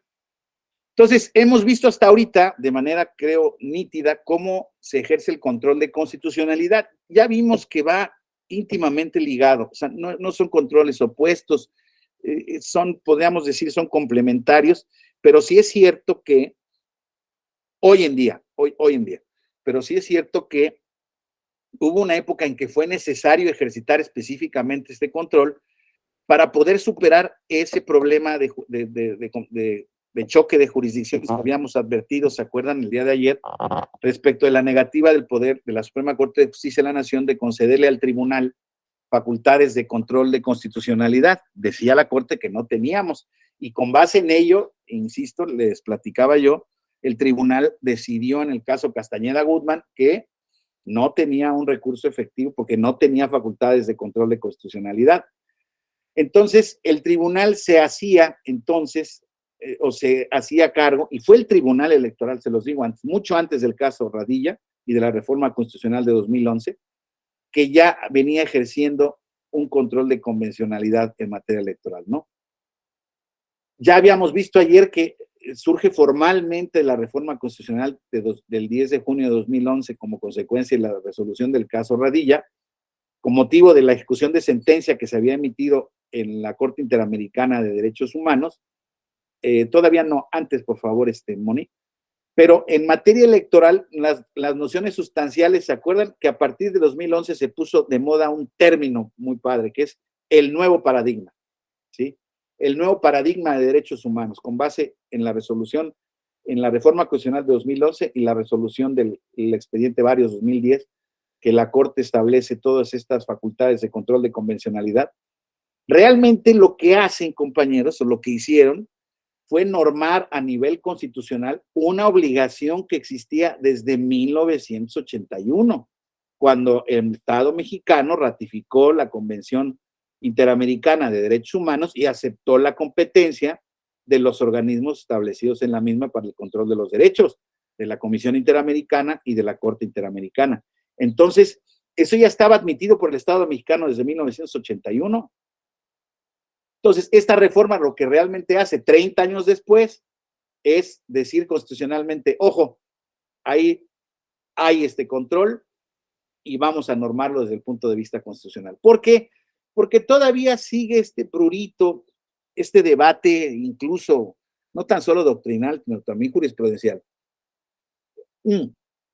Cada vez menor, pero recientemente incluso sobre si dos tratados, o sea, sobre un tratado internacional y una norma de la Constitución entran en conflicto, ¿cuál es la norma suprema, no? Desde el punto de vista de la soberanía, algunos establecen que es la Constitución la que debe prevalecer. Desde el punto de vista de la protección de los derechos humanos y del sistema interamericano de convencionalidad, de protección de los mismos, son las convenciones las que deben prevalecer. Yo creo que es un sistema complementario. Y es un sistema que, si no se encuentra la mejor solución, y así lo dice el artículo 1 de la Constitución, si no se encuentra la mejor solución para proteger el derecho desde el punto de vista del derecho nacional, de la Constitución, pues hay que acudir entonces al tratado internacional para poder maximizar o potenciar ese derecho. Entonces, les decía yo, desde el tribunal, desde 99, el tribunal empezó a ejercer un montón de control de convencionalidad. Él lo disfrazaba más de convencionalidad. Claro que había fundamentos convencionales y no hay duda de ello, pero pues yo creo que al mismo tiempo se estaba haciendo control de constitucionalidad. Y ya platicamos ayer un poco. La siguiente, por favor, Mónica. La jurisprudencia 17 del 2000, que es la que ya empieza a dar paso a la reglamentación y control de los actos de los actos de la vida interna en los partidos políticos. Este fue un primer gran avance que además se encontraba vedado en la Constitución y en el sistema legal. No existía la posibilidad de impugnar los actos internos de los partidos políticos. Incluso les platicaba yo, no sé si a ustedes particularmente, creo que sí, pero en mi comparecencia al Senado de la República, cuando iba yo a ser designado magistrado de la Sala Electoral de Regional Guadalajara, una de las preguntas que más me hicieron era, y oiga, ¿y usted qué opina de las resoluciones del tribunal en materia de temas internos de los partidos políticos, que usted sabe que está prohibida, ¿no? Entonces, híjoles, lo ponían a uno en un dilema terrible porque uno podía ser políticamente correcto, ¿no? O inteligente, decir, no, bueno, pues es que, y torear la pregunta, o decir, francamente, decir, oiga, es que este tema de la autonomía de los partidos políticos puede reñir con el ejercicio pleno de los derechos de la ciudadanía. Y para mí no hay duda de que cuando existe una norma que establece una especie de soberanía de algún órgano partidista o de un partido político respecto del ejercicio de los derechos político-electorales del ciudadano que quiere formar parte del partido político, que quiere ser postulado por el mismo, que alega un derecho en ese sentido, pues creo que la interpretación de la norma no puede decir, no es que no me puedo meter en la vida interna de los partidos políticos, tú, ciudadano, te quedas sin tutela por ese sentido, por esa argumentación. Es una argumentación restrictiva, regresiva, en fin, nunca la tomó así el tribunal, ¿no? Entonces les decía yo, a mí me da la impresión de que no importa cuál sea el texto de la Constitución, el texto de la ley, si el texto de la ley o de la Constitución resulta restrictivo o francamente en contra de la protección de los derechos humanos, pues el mismo debe obtener una interpretación convencional respecto de que lo que se debe, la óptica que debe regir las decisiones de los tribunales y de las autoridades de un Estado, pues es el de la potencialización y protección de los derechos, ¿no? Entonces, en esta jurisprudencia 17 del 2000, fíjense, teníamos apenas 4 años de vigencia, ya se estaba haciendo jurisprudencia. Es una jurisprudencia que se dio primero en una etapa en la que les decía yo, se revisaron los estatutos del Partido Verde Ecologista de México. Esa jurisprudencia, si ustedes la leen, lo que en el fondo dice es que no importa la limitante jurisdiccional que existe para el conocimiento de los partidos políticos, la Convención Interamericana en el artículo tal y cual, establece que son, y también el artículo 38 del COFIP en ese entonces, establece que son obligaciones de los partidos políticos, establecer procedimientos democráticos de selección, de participación, de igualdad ante la ley, en fin, un montón de normas que se pusieron en juego para ir abriendo esta jurisdicción, ir abriendo la posibilidad de que no quedara, insisto, ninguna ínsula de poder al respecto. Ahora, algo muy importante, bueno, a ver, vamos a ver, dos láminas más, Mónica, si me haces favor. La 17, la que sigue, exactamente, la jurisprudencia 2-2000.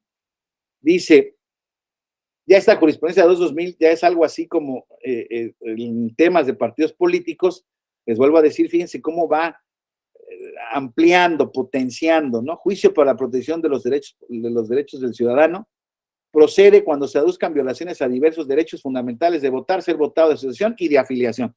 Ya déjense aquí ya que lo que diga la ley, pues procede siempre que me los alegues. O sea, ese ha sido un poco el derrotero de la interpretación de control constitucional y convencional que ha hecho la Sala Superior, y creo que aquí se hizo, o sea, aquí sí se dijo que se hacía un control también de constitucionalidad de los partidos políticos, pero realmente, les decía yo, la máscara para poder emitir las jurisprudencias y resolver estos asuntos sin que se viera que se estaba contraviniendo una decisión, una jurisprudencia de la Suprema Corte que negaba facultades al tribunal, fue evidentemente alegar violaciones a las obligaciones convencionales. Luego la siguiente jurisprudencia, la jurisprudencia 5-2001, por favor, Mónica, decía estatutos de los partidos políticos, elementos mínimos que deben contener para considerarse democráticos. Es otro ejemplo o una evolución de esta jurisprudencia que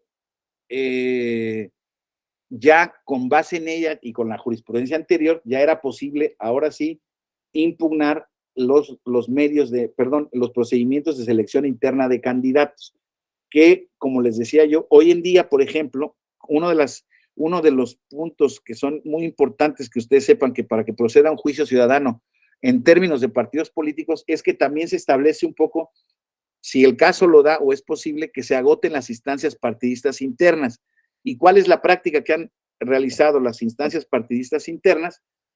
Pues han prácticamente parado, guardado, dormido los asuntos, no lo resuelven, esperando que, como no lo resuelven, el Tribunal Electoral determine que no puede resolverlos porque no se ha resuelto la instancia interna.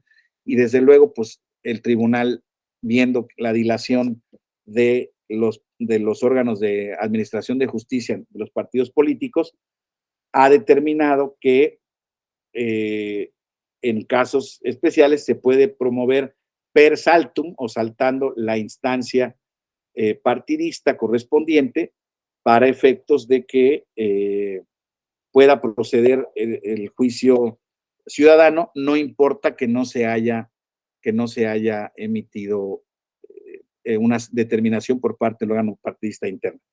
Y ya para terminar, compañeros, la última lámina, por favor, Mónica, la última, una más, por favor. El control, sí, la jurisprudencia 5 dice estatutos, lo comentaba, compañero, eran los estatutos de los partidos políticos, elementos mínimos que deben considerarse para considerarse democráticos. Ya ahí se hizo una interpretación conforme con la Constitución, o se dijo en ese sentido que era una interpretación conforme, pero también había sido una interpretación de índole convencional, ¿no? Porque por esta ocasión ya se decía claramente que si un partido político no constituye elementos mínimos de procesos democráticos, pues entonces sus procedimientos de selección de candidatos eran inconstitucionales, inconvencionales. La última, decíamos. Y desde luego, porque daría para platicar muchísimo más, ha sido muchas las materias en las que la Sala Superior del Tribunal Electoral ha emitido sentencias en materia de control de convencionalidad, ampliando y desarrollando los derechos fundamentales establecidos en la Convención Interamericana de Derechos Humanos y desde luego, ya lo habíamos visto, también protegidos por nuestra Constitución.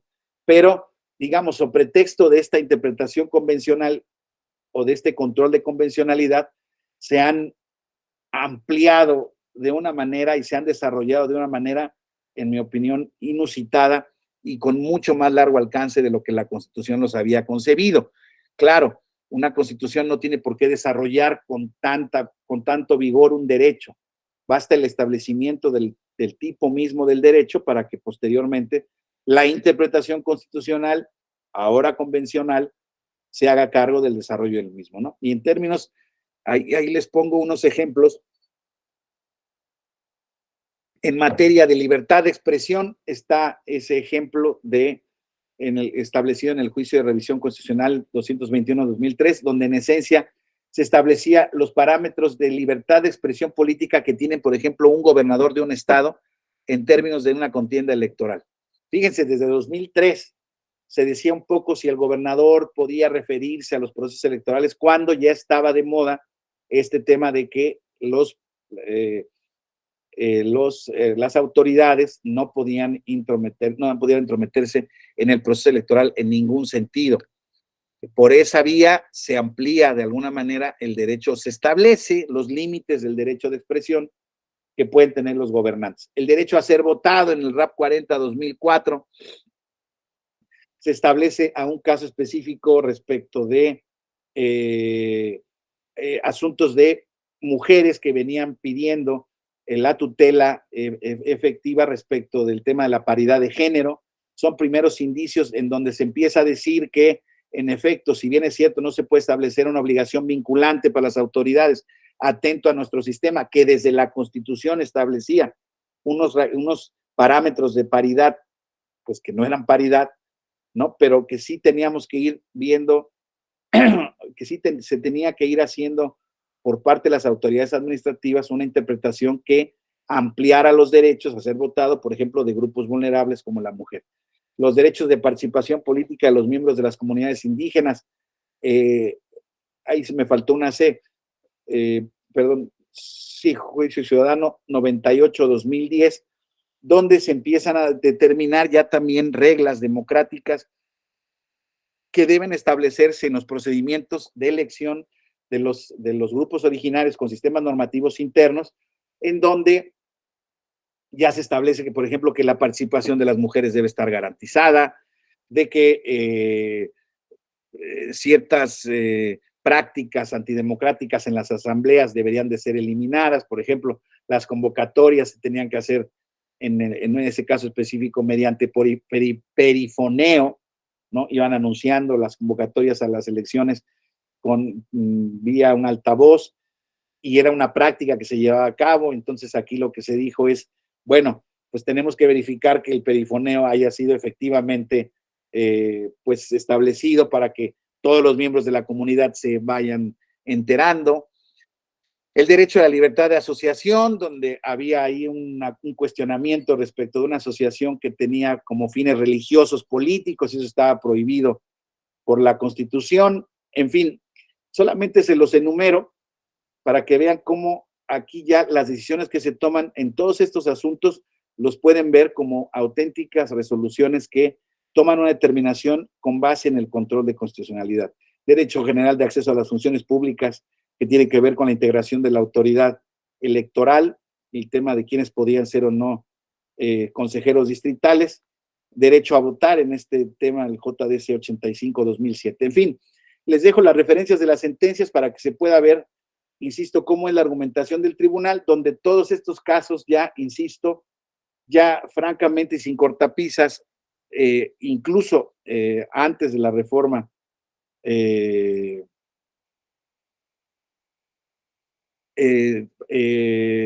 2011, 2000, como estamos viendo las sentencias, 2003, 2004, 2010, 2007, 2018, algunas sí, 2007, todos estos ejercicios se hicieron antes de la reforma constitucional de derechos humanos de 2011, salvo el de 2018.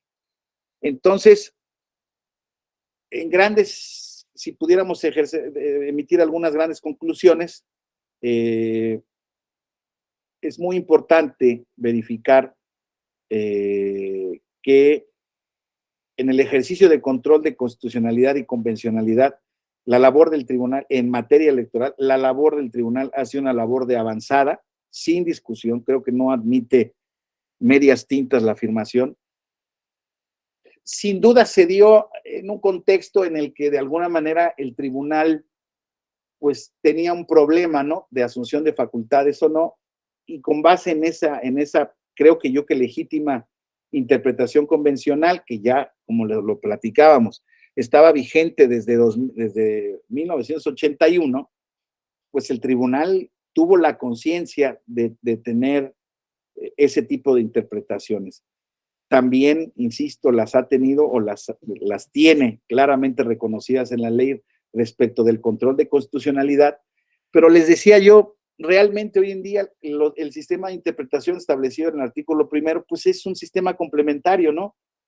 Cuando no alcanza la Constitución nos vamos a la Convención Interamericana, pues realmente la Constitución alcanzaría todo tipo de interpretaciones, pero bueno, claro, una interpretación reforzada respecto de límites de derechos, pues tiene un mayor sustento si se hace desde el punto de vista de la normativa interna y de la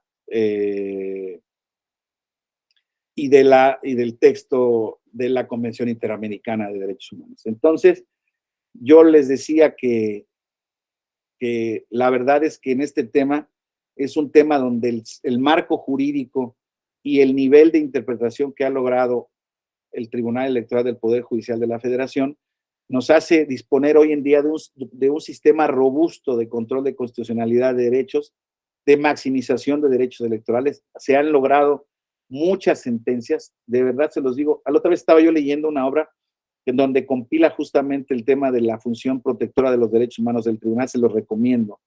Se llama el Tribunal Electoral y los Derechos Humanos y es una colección de 2 o 3 libros donde hace referencia a un montón de temas donde se han ido ventilando determinaciones que no están resueltas en el orden jurídico interno del todo, y se hacen con base en interpretaciones amplias, protectoras de derechos humanos.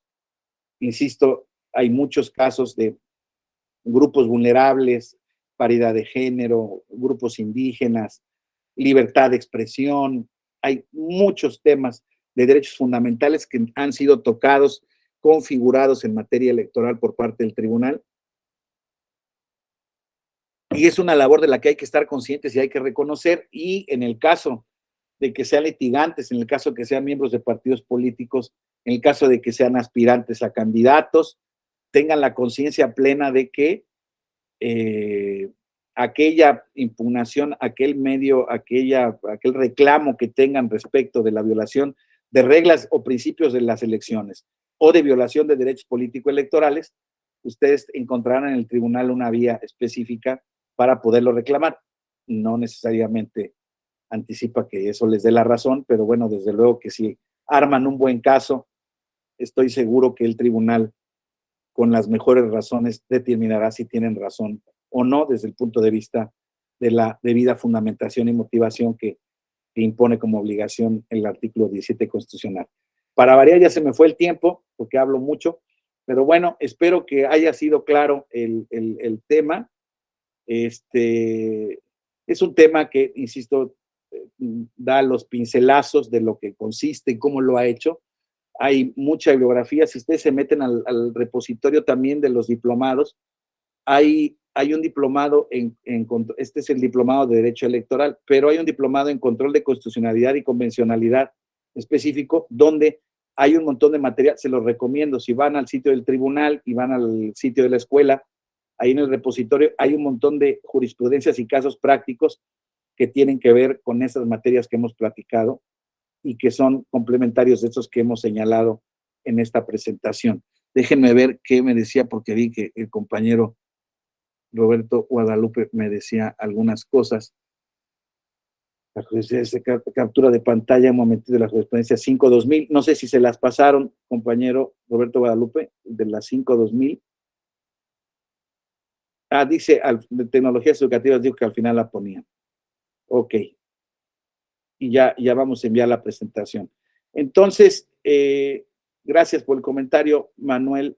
Sí, la presentación, Mónica, desde luego, híjoles, yo espero en Dios que no tenga ninguna errata. Si tiene alguna errata, según yo no tiene, me la disculpan, por favor, porque la verdad es que les confieso una cosa, también no tengo ningún empacho en decirlo, porque es la verdad, pero apenas me enseñaron a hacer PowerPoints y entonces estoy feliz haciéndolos, pero luego ahí cometo algunos errores y desde luego las erratas los errores que estén ahí son estrictamente atribuibles a mi pericia, pero desde luego que les pido una disculpa de antemano por ello, pero espero que el contenido sea lo que prevalezca y lo que importa, ¿no? Insisto, son guías específicas, simple y sencillamente lo que hemos platicado aquí.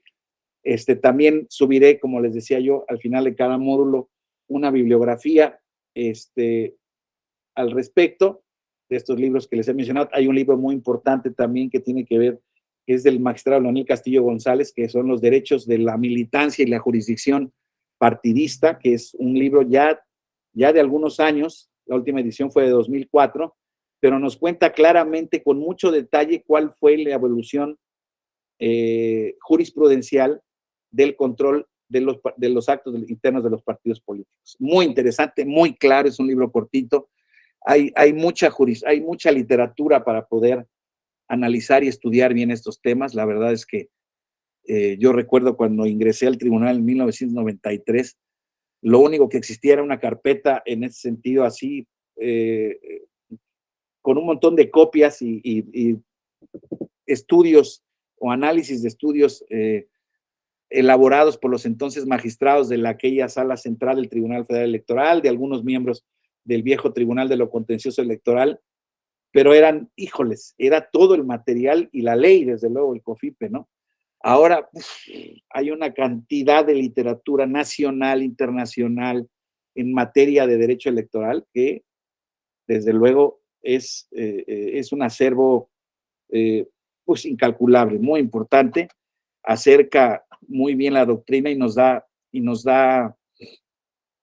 pues un panorama completo de cómo se ha desarrollado tan vigorosamente y de manera tan práctica esta esta disciplina y cómo todavía sigue un camino pues largo y esperemos que cierto y venturoso por recorrer. Yo no tendría más que decirles, les agradezco mucho su atención como siempre y pues esperemos pronto encontrarnos en algún otro módulo, en alguna otra ocasión. Por lo pronto estoy a sus órdenes, ahí está también en el directorio institucional está mi correo electrónico, estoy a la orden de cualquiera de ustedes que quisiera establecerme alguna comunicación respecto de preguntas, sugerencias o alguna duda. Estoy a sus órdenes y les agradezco mucho a todos los compañeros que estuvieron conmigo en esta ocasión, Alejandra Huerta, Alma García, Daniel Díaz Cuevas, Daniela Limas, compañero Roberto Guadalupe, porque dice desarrollo corporativo. Entonces, Eduardo Segura Gómez, Ingrid Verónica Olayo, Jesús Antonio Cervantes, José Manuel Otero, Carla Mezzonali, Montiel, Leila Martínez, Leticia Valera, Luis Armando Canché, Manuel Calvillo, Pablo Alberto Barrientos, Víctor Manuel Castrejón y Yael Manuel García Velázquez. Muchísimas gracias a todos ustedes, de verdad que muy agradecido por su atención y espero verlos pronto. Tengan un excelente día, fin de semana. Muchas gracias. Gracias, Mónica. Gracias, doctor, que tenga buen día. Gracias a todos. Hasta luego.